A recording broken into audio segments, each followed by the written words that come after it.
এই পাপড়টা দিয়ে অনেকটা ছেলে লাগছে। ফার্স্টে আমার খুব ইচ্ছা ছিল খাবার, আমি তোমার জন্য অন্তত একটু খাবার পাঠাতে পারলাম। আহা সেই খিচুড়ি, সেই মায়ের প্রসাদ। সেদিন আমাদের ধর্মতলার বুকে তোমার একটা আউটলেট হোক, মানে এতটাই ভালো লেগেছে দাঁড়িয়ে দাঁড়িয়ে খাচ্ছিস। হ্যাঁ ভাবা যায়, ভালো ভালো বলবে আর খারাপ বলো, মুখের উপরে খারাপ বলো। পনির ভর্তা খিচুড়ি কোনো তুলনা। দেখতে পাচ্ছ বাচ্চা ভাই কিন্তু চেটে পুটে খাচ্ছে পুরো একদম। এটাতে দেওয়া আছে খিচুড়ি, দেওয়া আছে এটা খিচুড়ি বেগুন সুন্দরী আছে, আর আচ্ছা আর পনির ভর্তা আছে, আর কুলচা আছে, আর একটা আলু 65 আছে। একটা আলু 65 দিলাম যে এটাই দেওয়া আছে। চলো এটা বাচ্চা ভাই ধন্যবাদ তোমাকে। আমি এই কারণে তোমাকে ধন্যবাদ দিলাম যে আমি তোমার জন্য অন্তত একটু খাবার পাঠাতে পারলাম, কারণ তোমার অনেক দূরে দোকান, অনেক দূরে, তুমি আসারও সময় পাও না, কাজে ব্যস্ত, আমারই মতো তুমি একাই। তো সেই কারণেই ও যাচ্ছিল ওই সব্যসাচী মনের আয়না, তোমার ওদিকেই কাজে যাচ্ছিল, তো আমি বললাম যাও একটু বাচ্চা ভাইকে একটু দিলে খুব ভালো হয়। তাই আমি এই সব্যসাচীর হাতে, মনের আয়না চ্যানেলের হাত দিয়ে আমি তোমার হাতে খাবার পাঠালাম। ভালো মন্দ হলে একটু ভিডিওর মাধ্যমে জানিও, ভালো হলেও ভালো বলবে আর খারাপ হলেও মুখের উপরে খারাপ বলো। এটা তোমার বলা, আর আমার তো কিছু বলার নেই, বলার একটাই তোমার বিশ্বাস আরো বড় হোক, আরো তুমি উঁচু জায়গায় পৌঁছো, এবং আগামী দিন আমাদের ধর্মতলার বুকে তোমার একটা আউটলেট হোক। ভালো থেকো, জয় মা তারা, জয় গুরু রামদেব, জয় মা ভবতারিণী। ফাইনালি অরুণদার দেওয়া পার্সেল আমি কিন্তু বাচ্চার বিরিয়ানি সেন্টারে চলে এসেছি, যে নতুন আউটলেট সেখানে চলে এসেছি। আর বাচ্চা কিন্তু ভিতরে বসে আছে, ঠিক আছে চলো বাচ্চাকে আগে দিই। বাচ্চা ভাই তোর জন্য যে পার্সেল এসছে, কে পাঠিয়েছে দেখ, দেখে বল, দেখ কে পাঠিয়েছে আগে দেখ। চেনা চেনা লাগছে পার্সেলটা দেখে, চেনা চেনা লাগছে। এই পাপড়টা দিয়ে অনেকটা চেনা চেনা লাগছে। দেখা যাক কি কি আছে এটার মধ্যে। সবজি ভাজা, এই কি জয় মাতার অরুণদার দোকানে খাবার নাকি?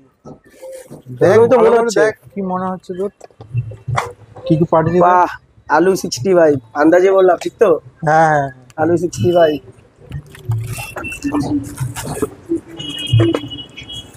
এত কিছু দিয়েছে পড়ে যাচ্ছে, হাতে ধরছে না। সেই বেগুন সুন্দরী,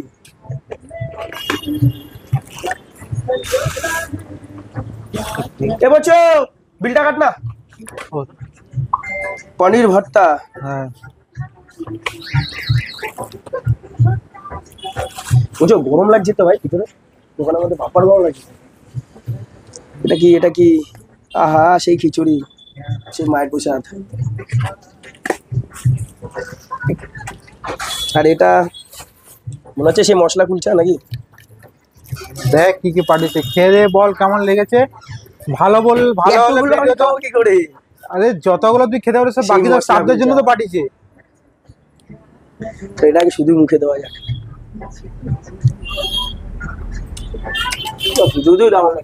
অরুণদার দেওয়া মশলা কুলচা, বেগুন সুন্দরী, তারপরে খিচুড়ি, আলু 65, আলু ভাজা। খেয়ে কেমন লাগছে সেটা বল। বেগুন সুন্দরী দিয়ে খিচুড়ি ট্রাই করছে বাচ্চা ভাই, দারুণ।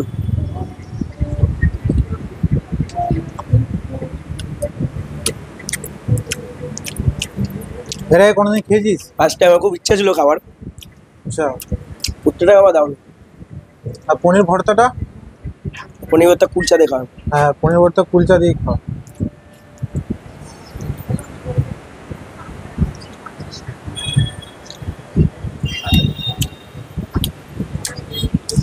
মানে এতটাই ভালো লেগেছে দাঁড়িয়ে দাঁড়িয়ে খাচ্ছিস। হ্যাঁ ভাবা যায়।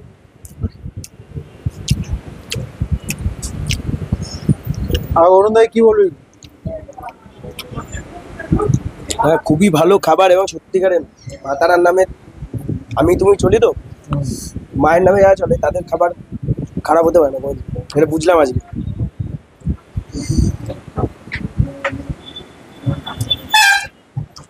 আলু 65টা খেয়ে দেখেছিস কেমন লাগছে?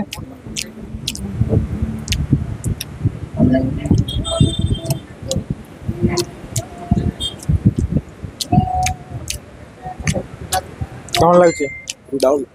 আরে অরুণদাতে ফেমাস খিচুড়ি আর বেগুন সুন্দরী, কেমন লাগছে খিচুড়িটা?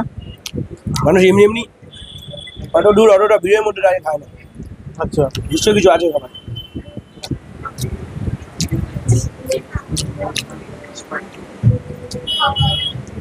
অরুণদা বলেছে টক নুন ঝাল যদি হয় সেটা ফোন করে বলতে বলেছে।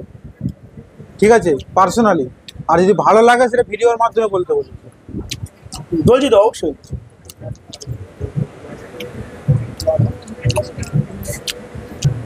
দেখতে পাচ্ছ বাচ্চা ভাই কিন্তু চেটে পুটে খাচ্ছে পুরো একদম। পনির ভর্তা দিয়ে কুলচা। পনির ভর্তা কিছু যে কোনো তুলনা হবে না।